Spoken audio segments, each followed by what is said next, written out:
Welcome to the Waiting Warriors podcast. I'm Michelle Bowler.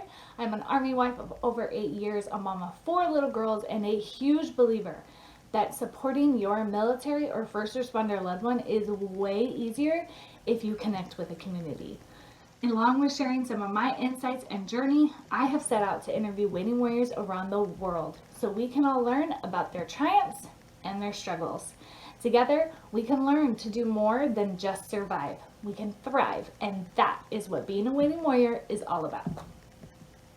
Hey, Waiting Warriors out there, welcome to another week on the podcast. This week we have Julia Kreger. Wave hi if you're watching on YouTube because we're cool like that. We're doing that now. You can see her beautiful face. Your hair actually looks really good. Like it's very, Thank you. it's like the perfect golden sun-kissed. Yes. That may just be the light, but thank you. But it's 9 o'clock at night, and I feel like, yeah, 9 o'clock at night lighting is normally not that good looking. So I will take it. good job.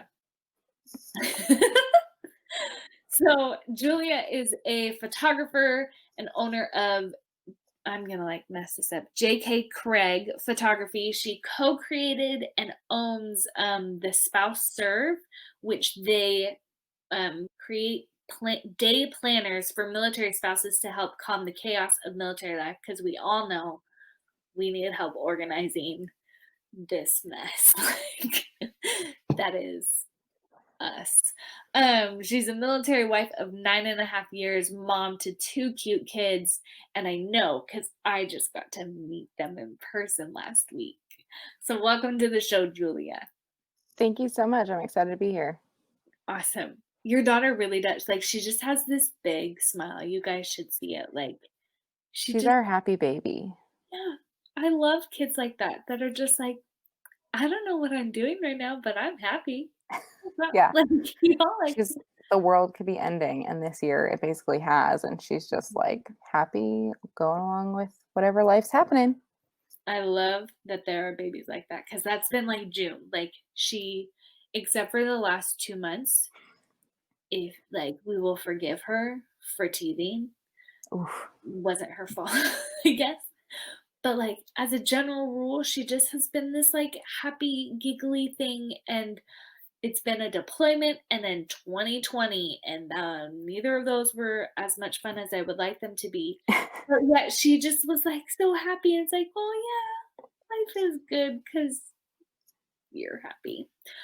So, Julia, I want to be like my good friend, because we it was just fun Because back. now we feel like we know each other forever. Yeah, yeah. Basically, you have a play date, park date, and Yeah, as a military spouse, it's like, okay, that's it. bonded for life. Yeah, we're good. So when we were talking, you like mentioned how interesting it was for you to go from to become a dependent, like that is a word not even just a word, like that is a label that we get. It's like, oh, just stamp that right on your forehead. You are dependent. What has that been like for you? Because some people are like, yeah, I'll take that. Like, let me ride on it. And, there are stories that we all see of the people who just ride that wave. Um, but what has that been like for you? Has that been easy, or was it, just weird to rely on somebody like that? Absolutely. So my husband and I met when we were babies, like 19 and 21. So I had just moved across the country to go to college, and I was like, I'm on my own. I am the most independent person. And in my head at, 18, Yeah. 19, everybody thinks they're independent. And so I was like really not prepared to be like quote unquote dependent on somebody else. Mm. And I was feeling strong, independent. I can do anything. I'll take on the world. And so when I met my husband, and we were both in college at the time, and when he graduated and eventually we got married, and then, now I have this label attached to me for the rest of my life, or at least the next 10 years, while he's in active duty. it was just really rough because, I was like labeled something that I had never identified with. And that meant to me like that I had failed and as a woman, as eventually a mom, and to be like, "Ugh, I have to rely on this man. And I was just, raised in a family where it was like, no, you stand on your own 2 feet. And like my parents are happily married. And so it wasn't like, oh, I don't need a man, but it was like, Right. you can stand without a man. And so it was just this big shift for me. And then, when you get married and you become like two people become one as you should, and you like really depend on each other, not just one on the other, but as a team, like then in the military they leave. Yeah. So you're like, okay, now I've learned how to depend on you, and like you pick up the slack where I fall short and I pick up the slack where you fall short. And then they leave and you're like, "Oh my gosh, now I have to think through how do I do this alone again now that I've gotten used to using you and like benefiting from having a teammate." And so that really like put a whole new spin on our life and like as young marrieds, to adjust to like first adjusting to depending on somebody else and then to adjust back to when the army takes them and are like, okay, you're going to be gone for 6 months. You're going to be gone for a month. You're going to be gone for 3 weeks. You're going to be gone for whatever it is. And sometimes with a lot of notice and sometimes not. And just being able to like pick up and be like, all right, I remember how to do these things. These are muscles that haven't gone away. I just haven't used them in a while. But it also makes me super grateful when he comes home and I'm like, oh my gosh, my teammate's back and I can like take a break and take a breather. And not that he hasn't been working the whole time because he has, but like it's different work. And as you know, like having a business at home and having kids is a lot. And so even though they're working while they're gone, you're working at home. And so it's just a totally different dynamic. So being able to share the load, whether that's like my husband doing the dishes at night versus like when he's gone, I'm like, what can I cook that doesn't take dishes? Because I don't do the dishes. um, so it's just like trying to balance those things. And so when they comes back, it's like, oh, my team is back together and I don't have to do the dishes anymore. And but So yeah, really the fancy meals that take 10 pots to make exactly. have not I don't worked. mind cooking because I don't do the dishes when he's home. Mhm. But when he's gone, it's like ramen and cereal. One pot lasagna. Yes, Stofers. That's what's happening at our house when he's No, gone. it's like I can't remember if it's like Mel's Kitchen or Damn Delicious. Both Oh, really you're good food blogs, but one of them has, like, a whole bunch of one-pot wonders or whatever. So it's like lasagna, so it's fresh and awesome, and my kids will eat it, but it just takes 1 pot and, like, 1 spoon, and I'm like, "'Kay, I can make a meal, I can eat an actual meal, and maybe it soaks overnight, maybe I just do it right now."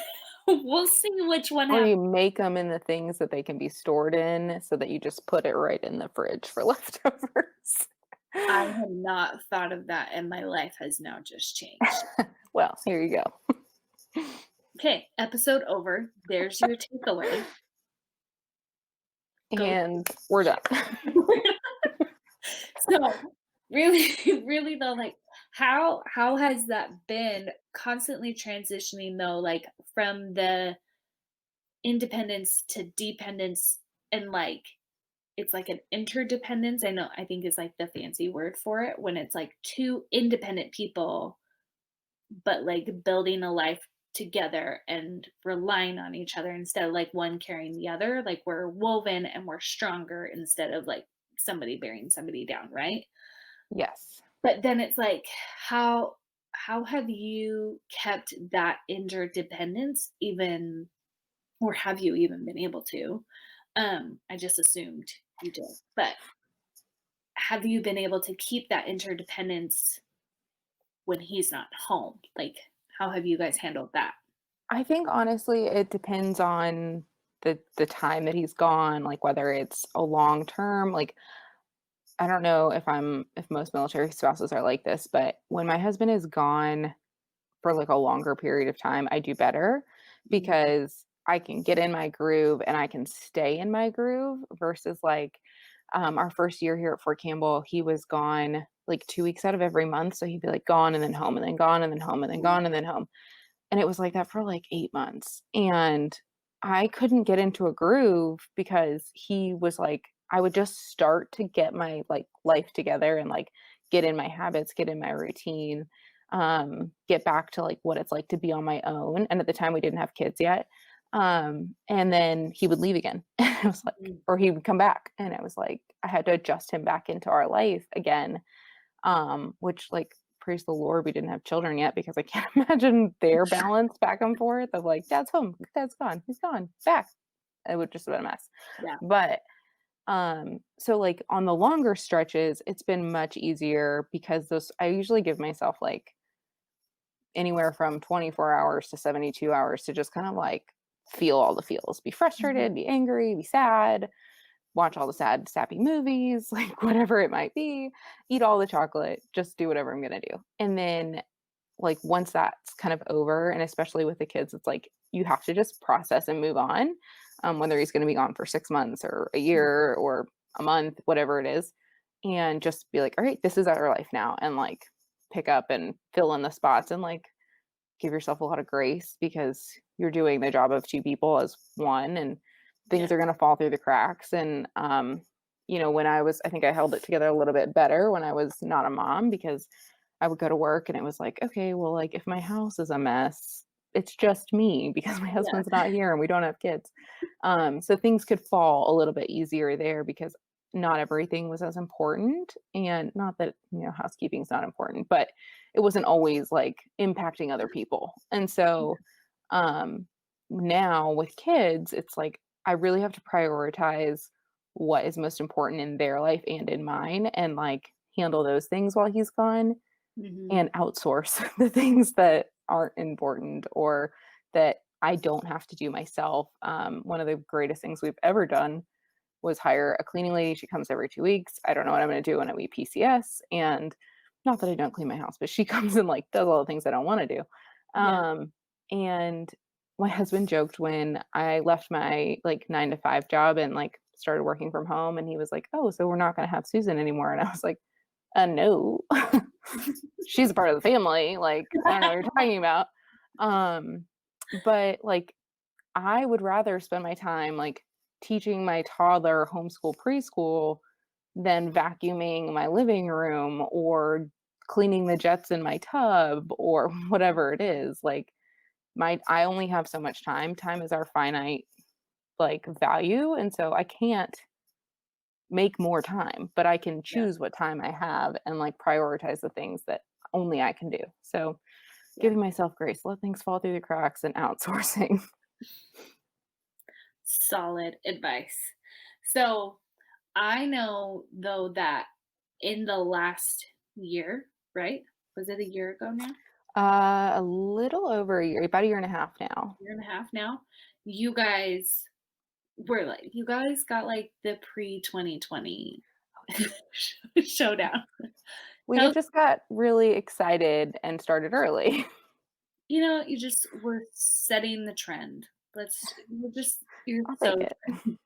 so tell us what happened. Take us back like 18 months ago. What happened? Yeah, so my husband came home the Friday before Mother's Day, which as any military spouse knows, is Military Spouse Appreciation Day. And, Yeah. I was like so ready because it was the first year my husband actually knew it was Military Spouse Appreciation Day. And he came home early and I was like, yes, this is so exciting. You're Yeah. home early. And it was like noon on a Friday. And I was like, yeah. And he walks in and he sits down. He's like, hey, I have cancer. And if you know my husband, like that's something he would say. And I'd be like, just kidding. And, which is not a funny joke, but in my head, I was like, yeah, okay. Yeah. And he was like, no, but really I have cancer. And like the backstory to that is that we'd been spending the last 5 months trying to figure out what was going on with him. He was 30 years old at the time, healthiest condition he's ever been in, best shape of his life, active duty soldier, like 300 PT tests. Like he Mm. is literally like GI Joe out there. He is just in the best shape ever. And you don't expect somebody that's 30 and in such great shape to come home and be like, I have cancer. And so the previous like 5 or 6 months, maybe not quite 6, 5 months, we'd been, like, kind of having he'd been having this bump on his neck, and I was like, "Go to the doctor, just get them to look at Mhm. it," and, Army medicine works really slow. So, for any of you, I don't know what the rest of the military is like, but Army Yeah. medicine is slow. Well. Um, and they're always like, "Yeah, it'll be fine. Here, Mhm. take some Zyrtec, you'll be fine." Um, but anyway, he was, like, going and they finally did a blood draw, like, 4 months later. He'd been, like, traveling overseas and back and all the things, and finally, like, his blood work came back about 4 months after his initial visit, and they were like, we wanna send you for, like, an ultrasound, an MRI, a CT, and a biopsy." And when all of those kind of happened in about a week, we started to get nervous because, Yeah. like I said, the Army doesn't move that fast, and so he went in for the biopsy, which was, like, the last test of the 4, and, whoever was doing the biopsy was like, "Hey, so, like, do you know why you're here, what we're looking for?" And he was like, "No, but it can't be good." Yeah. Like, and they were like, "Yeah, we're pretty sure you have cancer." So that was that Friday. And so I kind of, like, knew that it wasn't really fake when he said it because he'd Yeah. been in for a biopsy, but I was also like, "No. Like, you're just giving me, like, worst case scenario, and then you're gonna tell me what really is wrong with you?" Yeah. Um, and then, like, he was like, "Well, they haven't, like, officially said it yet, but in a few days, like, our my results will come back," and then they did, and it was cancer. So he had, thyroid cancer, which everyone tells us is, like, the winning the lottery of cancer, which I don't think that that is a lottery, but, Yeah. I don't want my name to be entered yeah, in. we certainly didn't try to enter that lottery. Yeah. So I was about 5 months pregnant with our 2nd child, and, it was just a really, like, stressful time, but, like, my husband processes everything with humor, and so he started that day searching for head wraps, even though he did not have to go through chemo and he did not lose his hair. He was like, "I'm gonna find the ribbon, I'm gonna do all the 5Ks, I'm gonna do all the Mhm. walks," and, he's that guy, and so the next that was May, so, like, the next 6 to 8 weeks was, like, getting him into Vanderbilt because thankfully the Army knows their limitations and outsourced us to Vanderbilt and doing the surgery and all that, and then a few months after that, he had radiation, treatment, which was great and, like, a one-time kinda thing. It's not like an ongoing chemo, doesn't Yeah. wear down your whole body, but I was, like, 34 weeks pregnant, 33 weeks pregnant when he went through it, and because he was radioactive and I was pregnant, we have a small son, he was 18, 19 months at the time, like, we couldn't stay in the house because he was radioactive. I picture, like, do you remember the Lorax movie? Yes. That, like, cartoon, and then it's, like, the kid is like, "I went swimming and now I glow." Like, that's Yeah. how I picture your husband, like, coming home Yeah. glowing because he is radio. So, when they gave him the pill, the, like, radioactive pill, like, they came in the suits and, like, gave it to him with tongs, and he was like, "Should I be wearing that?" And they were like, "You're fine." But yeah, so we had to go to Florida where my parents live, for 3 weeks because we couldn't be in the house. We couldn't be like he had to have the whole house sanitized before we came home, and it was just a whole thing. So, and then being, pregnant, I had to be back by a certain point because if you have a baby outside of the range, the Army won't pay Mhm. for it and all the things that go with that. Nobody wants to do that. So from, like, May to mid-September, we just, like, had the most fast and furious, however many months that is, um, and it was like a pre-2020 because we were, like, the really high highs of, like, "We're pregnant, we're having a new baby," to, like, Mhm. "You have cancer," to not only do you have to have your thyroid completely removed by surgery, and then also You're you radio. have to you're radioactive, your family has to leave you, you have to go through all those alone. Meanwhile, he's in command. All of this is happening while he's in command, and, like, commanders are changing and all the things. So there's never a dull moment in the Krager household. No. Which, like, I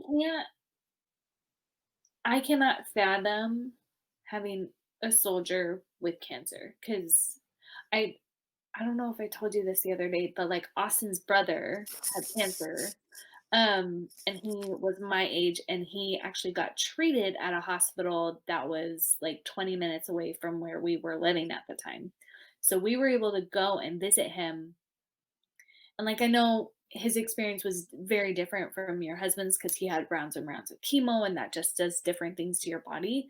But still, it's like you have cancer, but yet you're still also a soldier. Like, how, I mean, I don't wanna go on like a "did the army treat you right" type of a thing, Like, but what was that like for you? Because you're like, I mean, you're used to the 2 weeks in, 2 weeks out, 2 weeks in, 2 weeks out. He's in command, like, that is not a slow pace or a smooth, like, career, you know what I mean? Right. But then you got Absolutely. cancer, like. Yeah. Um, so thankfully, the year leading up to finding out he had cancer, my husband had two commands. So he was in his first command or ending his first command when we found out that he had cancer. And that whole year leading up, we had just been pouring into this FRG or Mhm. SFRG as they're called now, and pouring into these families, like just because we have a heart for military families, and our SFRGs historically had prior to this had not been great, and so we just wanted to pour into these families so they knew that great SFRGs could exist. Mhm. And when we found out that he had cancer, like that was middle of May, he transitioned out of his command in the middle of or early June and then had cancer or had surgery for cancer in the middle of June. And those first families, that first command families, they came out of the woodwork for us Yeah, and they poured into us. The whole squadron poured into us, even with a whole lot of turnover happening. My husband got a new squadron commander in that time while he's out on convalescent leave. So it was like he was meeting the new boss like 30 days after the new boss started because he was on convalescent leave. I went to the change of command, but he wasn't there. So all yeah, these things. And so um, I mean, the Army, like, as much as the Army can be a pain in the butt at times and, like, takes you at the most inconvenient times from your family, like, yeah, it was so comforting that, like, people were just, like, coming out of the woodwork for us and, like, doing things that we would have never asked for in a million years, and, I think that a part of that is because my husband is just a people person and, like, he just loves on his soldiers so hard and wants them to succeed in whatever it is, and he will fight for them for whatever it is, but I think also that's just, like, God's love for us and, like, that, we just gave it all to God and we're like, look, we clearly are not equipped to handle this on our own. right. So we need your help. And he just put these people in our lives that were going to care for us and love us. And um, not just in the military, but also in our civilian life here. And it was just amazing. Like he had all this time off of work, which was a blessing and a curse. And he started the second command like early middle of June. And then had was out he was there for, like, a week and then was out for, treatment, and then he basically worked, like, 3 weeks out of the first 4 months of command because he was out for treatments, and so whenever he would, like, show up, he was kinda like this little unicorn where people were like, "Oh, who is he? Who's he?" So, I think, like, it was just an interesting transition time for us, and, um, I don't know that there was a right way to handle any of it, but it Mhm. certainly wasn't the wrong way. So, if you're gonna have cancer, it's nice to have people caring for you. Yeah. Well, I love that, like, you guys built the community, you know what I mean? Like, whether you wanna call it karma, like, I feel like in military life, like, we all want that family because we can't live by them because we don't decide where we live, which is fine, but, like, there are people who I've seen create their family because they go pour out their hearts into people. They don't wait and say like, well, why isn't anybody pouring out their heart to me? They go and they be the neighbor that's like, hey, you haven't had a day without your kids, like how about you go to the grocery store by yourself, or like, let's do these SFRG things, or I don't know what the other branches call it, like. I don't know. Somebody, a listener who's not in the army, tell me what you guys call it. It's like the soldier family readiness group.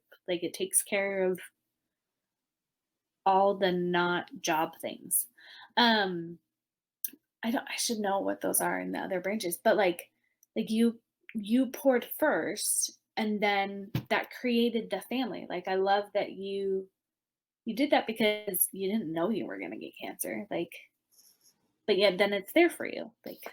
Yeah, I mean, we've always said that, like, the most important people in our life aren't those that are, and I hope they're not listening, but family, I'm sorry, but aren't those that are like biologically related to us or maritally related to us, but are the Mhm. people that we're doing our life with every day. And like those people are our everyday family. And so whether they're military or civilians, like we want to pour into the people that we do our life with every day because like otherwise life is lonely, and like you said, like we don't always get the choice to like, or we never get the choice to live near our family.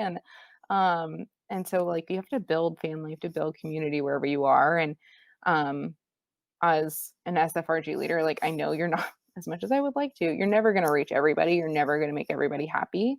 But if you do the best that you can and you pour into families and they see that you're not just there to check a box, you're there to like truly love on them and serve them and do whatever you can to Mhm. make what little bit you have control over better, then they are going to respond well to that. And like seeing these families just care for us so much, like, you know, he had signed out, he was no longer the commander of that unit. And Mhm.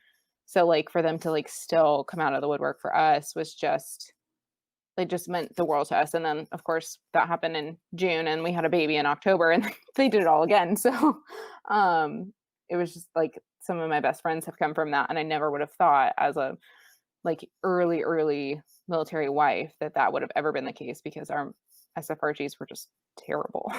And Right. so, and I didn't know that they could be good because Yeah. I had never seen one work. So, Right. um, yeah, I mean, just in it, even in non-military life, like pour into those that you're with, and not because you want that to come back to you eventually, but because those are the people that you do your life with every day, and those are the most Yeah. important people in your life.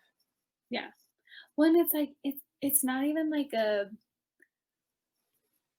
you want goodness to come back to you, but like if you want to feel like you have family here and wherever your here is, like here is home, then make it home. Like, Right. you know what I mean? Like act like your neighbor that's just moving down the street is your sister. Like, what would you do?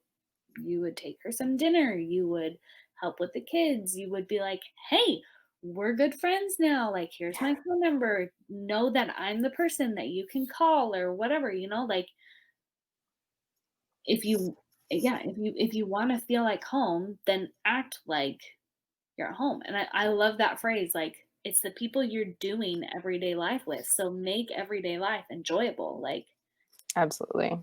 doesn't have to suck. And we won't tell our family, even though it is my sister who edits these podcasts She's for exempt. us. She's an honorary waiting warrior because she helps me work on it so much. We'll just let her have her that title. So what has like your 2019 was nuts, It and was. I would not wish it on anybody. But like, what does perspective or anything like help you handle 2020, because that has rocked everybody else? Have you Yes and no. writing? You're just like, the world, everybody else is crashing and burning. You're like, guys, it's nothing. Yeah, so yes and no. We had kind of like come out of it Mm, by the time we were like rolling into the new year.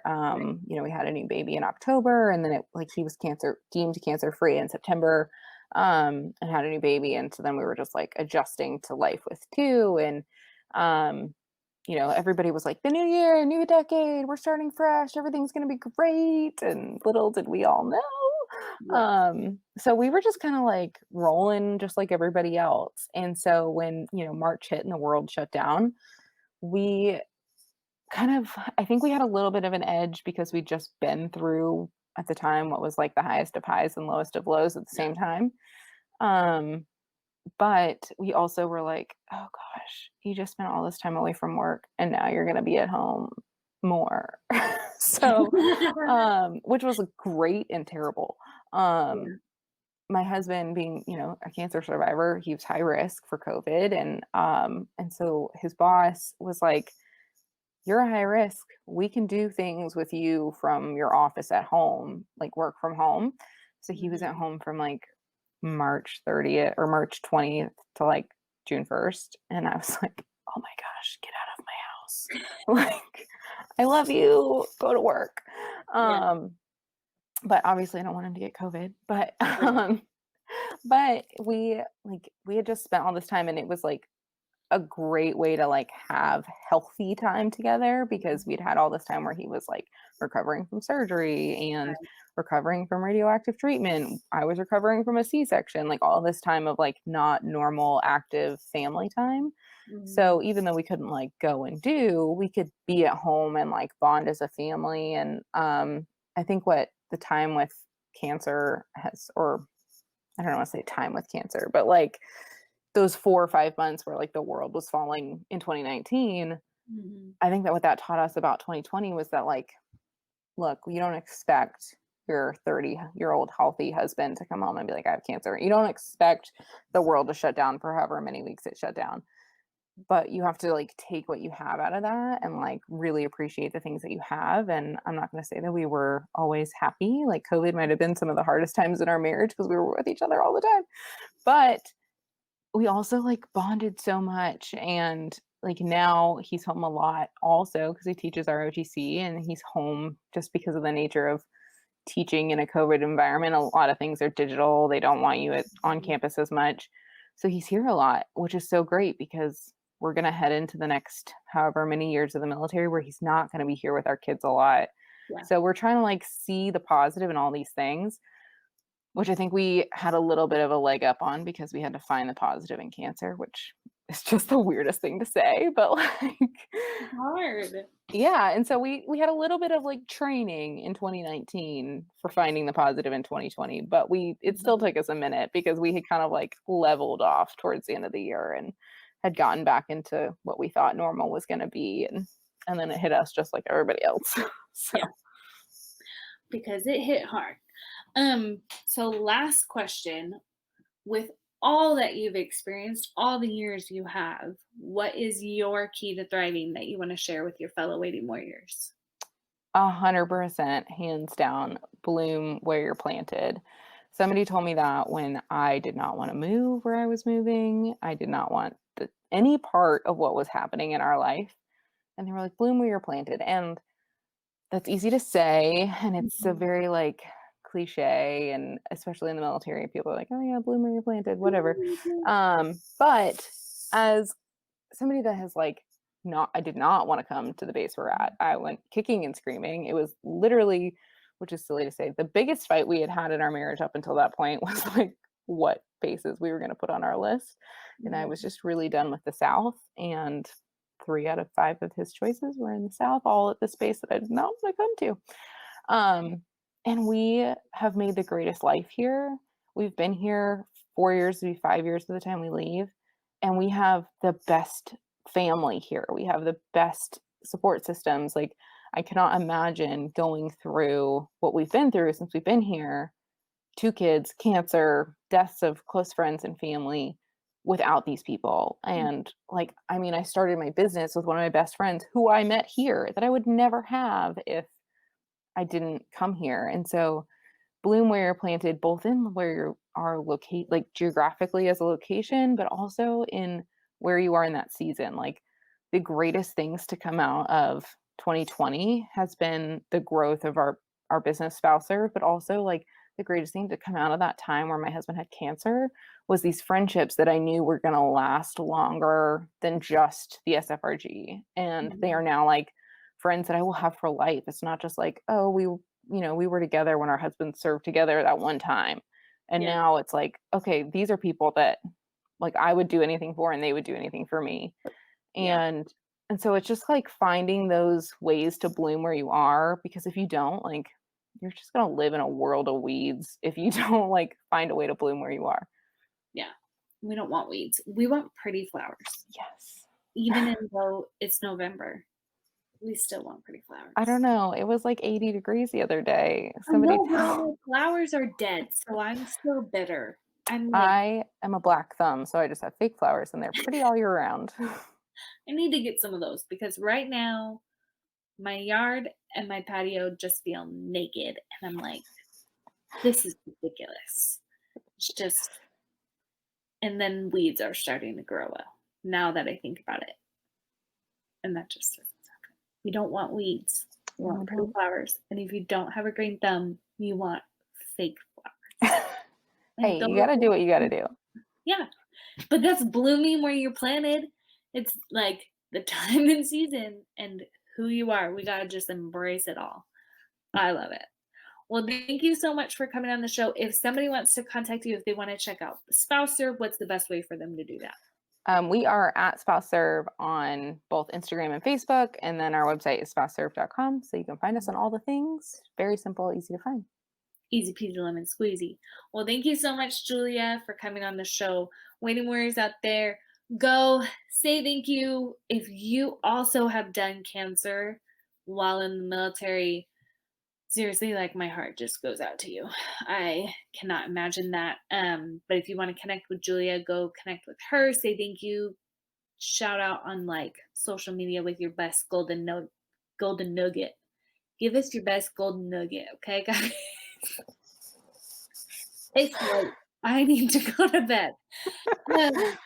But really, I do love hearing what has resonated with you guys. Just make sure you tag at the Waiting Warrior, at Spouse Serve. We'd love to see it. And remember, just because it's hard doesn't mean it has to be miserable. Have a good week, guys. Thanks again, Julia. Thank you. Hey, Waiting Warriors, if you are heading towards a deployment, in the middle of deployment, or you're just a military spouse honestly trying to do their best and educate yourself, I have created something with you in mind. It is called 3 Ways to Set Up Your Marriage for a Successful Deployment. I know deployments are tough. They are. But it doesn't mean it has to ruin your relationship. So go to subscribepage.com/3 ways to set up your marriage for a successful deployment. I'll put the link in the show notes. Or right now on my website, thewaitingwarriors.com, there is a pretty little yellow button in the top right just waiting for you to click on it. Enjoy.